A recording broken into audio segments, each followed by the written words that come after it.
Olá a todos, bem, o vídeo de hoje é o meu filho é imaturo, o que eu faço com isso? Como fazer, como resolver essa questão da imaturidade dos filhos, quando criança, quando adolescente. Isso é uma questão muito importante, uma questão muito trazida, principalmente pelas mães nas sessões de terapia, que se deparam com essa situação que aparentemente está se revelando mais recorrente nas relações entre pais e filhos. Então, o que a gente pode fazer para entender a questão de maturidade nos filhos e o que fazer para resolver? Como faz para que o filho possa ter um comportamento compatível com a idade, compatível com a expectativa que a idade que ele tem e, de certa forma, pode não estar demonstrando essa compatibilidade.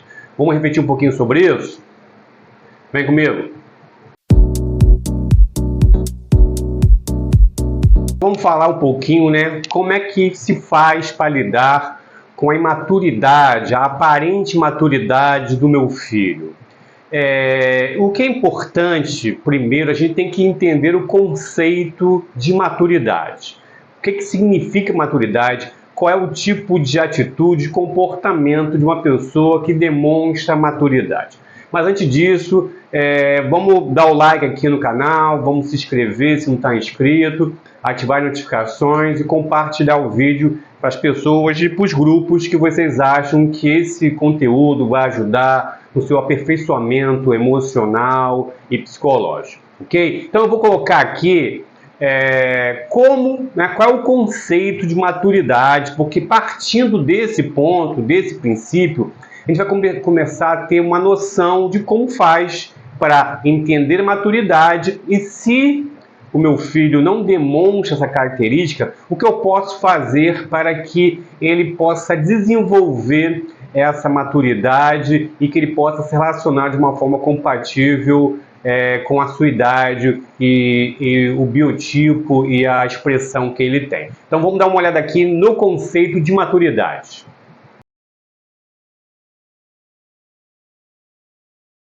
Como nós vimos no conceito, na descrição do conceito de maturidade, é importante perceber que esse conceito ele demonstra um movimento, é um processo. Então ninguém se torna maduro, chega ao topo da maturidade, ponto final. A maturidade ela é construída em todas as fases da vida de uma pessoa. Então não é só com a fase de ser criança, adolescente, que você tem que buscar a maturidade. A maturidade é buscada e é construída em todos os momentos da vida. Mas como nós estamos nos concentrando na maturidade das crianças e adolescentes, é importante a gente perceber que existem dois fatores muito importantes nessa construção, na relação entre os pais com os filhos, que facilita ou prejudica essa maturidade.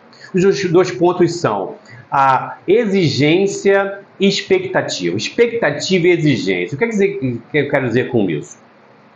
Nós temos uma expectativa de comportamentos do outro que podem demonstrar maturidade. Então eu tenho na minha cabeça o que uma pessoa madura faz e o que uma pessoa madura da forma que ela se comporta. E se alguém não está adequada a essa minha percepção, eu acho ela imatura. Então, esse é o ponto de partida. Qual é a minha exigência? Qual é a minha expectativa com relação à capacidade de um adolescente, de uma criança realizar coisas e qual é a minha exigência com relação a isso?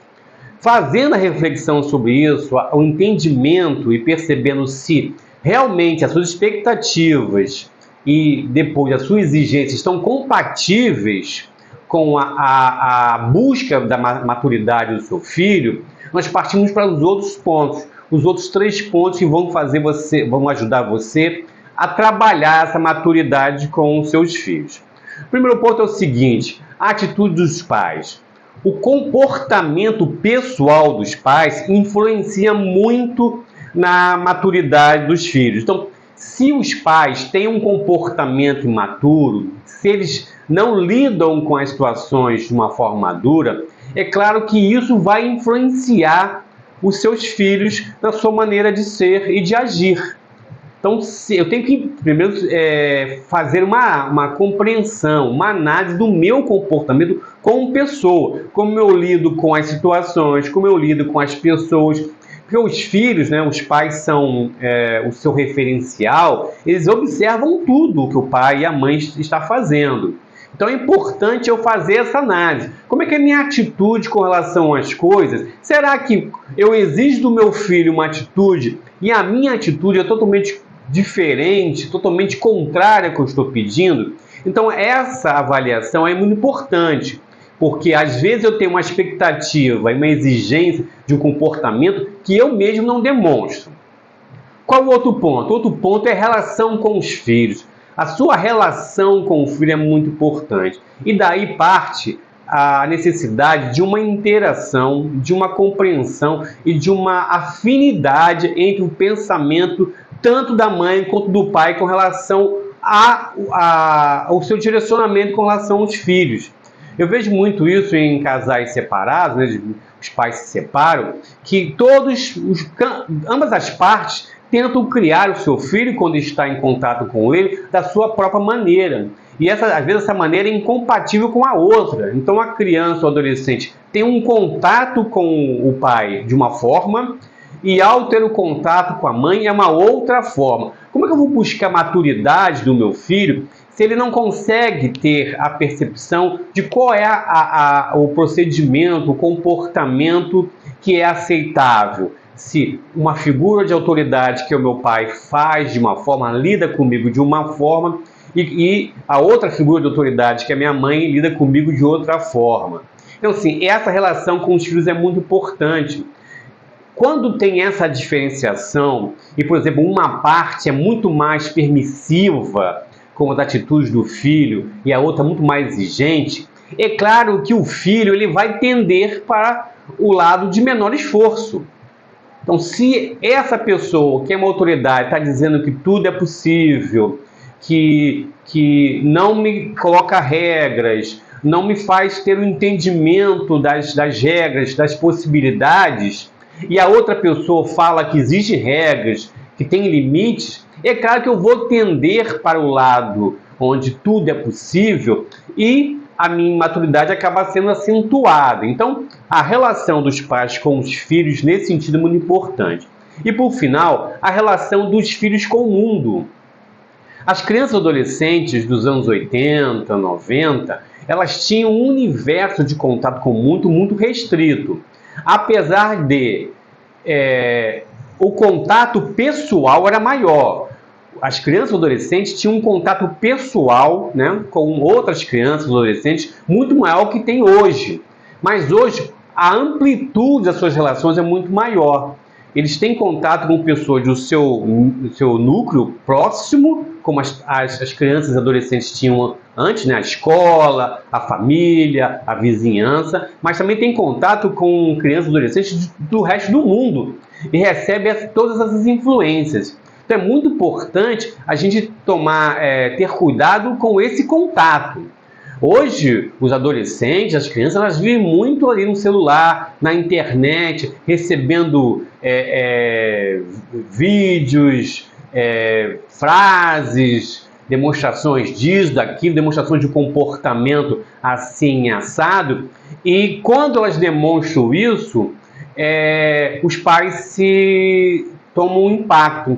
Eu posso contar para vocês um caso de uma mãe, uma paciente, né, que tinha esse problema com o filho, e aconteceu um momento, né, um dia de que ela estava voltando com o filho, a criança tem 10 anos, estava voltando de casa com o filho viu uma bombinha, né, um cabeção de negro, né, aqui no Rio de Janeiro se chama um fogos, né, um explosivo, que chama cabeção de negro, jogado na rua. Ele pegou e mostrou para a mãe falou assim, não, joga isso fora. Ele fingiu que jogou fora o objeto, chegou em casa, tentou acender aquele explosivo no fogão e acabou explodindo a mão dele. Ele queimou a mão, perdeu uma parte do dedo, e ela não sabia por quê. Ela falou assim, não, mas é porque ele fica muito na internet, fica vendo vídeos como se faz as coisas. E ele acabou aprendendo, tendo a noção, né, por uma criança, uma noção completa de como se utilizava aquele objeto e tentou fazer. Então, assim, a influência, né, da internet, do mundo virtual, hoje em dia é muito grande sobre as crianças e adolescentes. Isso pode favorecer a imaturidade, porque coloca para eles a perspectiva de um mundo que não é deles, de um mundo onde esse comportamento imaturo ele é aceitável, ele traz benefícios. Então, esses 3 pontos são fundamentais se você quer lidar com a imaturidade do seu filho. Entender a sua atitude como pessoa, que é o seu exemplo, entender a sua relação com o seu filho, a forma como você se relaciona com ele, e entender a relação dele com o mundo. Se você tiver a capacidade de ajustar esses 3 pontos, é claro que esse processo de maturação ele vai acabar acontecendo no dia a dia, no universo dos seus filhos. Agora é muito importante se atentar.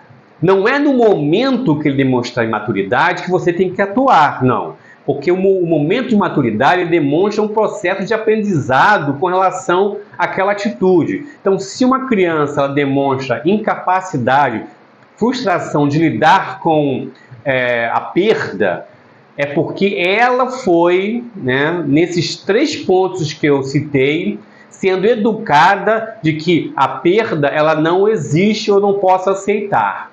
Então eu tenho que entender qual é a minha atitude que pode demonstrar que a perda não é aceitável.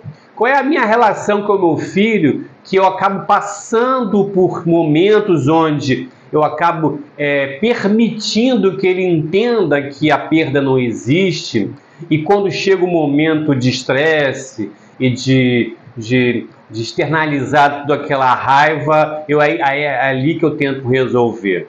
Qual é a permissão que eu possibilito dele ter acesso na internet, que passa a ideia de um vencedor, que sempre está conquistando e tudo mais.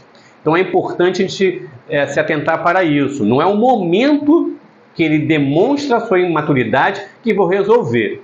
Quando ele demonstrou imaturidade, eu tenho que refletir sobre isso, refletir sobre os pontos que nós conversamos agora e aí tentar fazer os ajustes para que ele possa entrar no processo de maturação, que é um processo que é uma dinâmica que vai acontecendo, não acontece da noite para o dia, e assim ele acabe tendo a compatibilidade da sua maturidade com a sua idade cronológica, vamos dizer assim. Ok? Então essa foi a reflexão de hoje. Espero que vocês tenham gostado. Não esquece de fazer todo o ritual do YouTube, dando like, se inscrevendo, compartilhando. E a gente se vê então no próximo vídeo. Um abraço e fiquem em paz.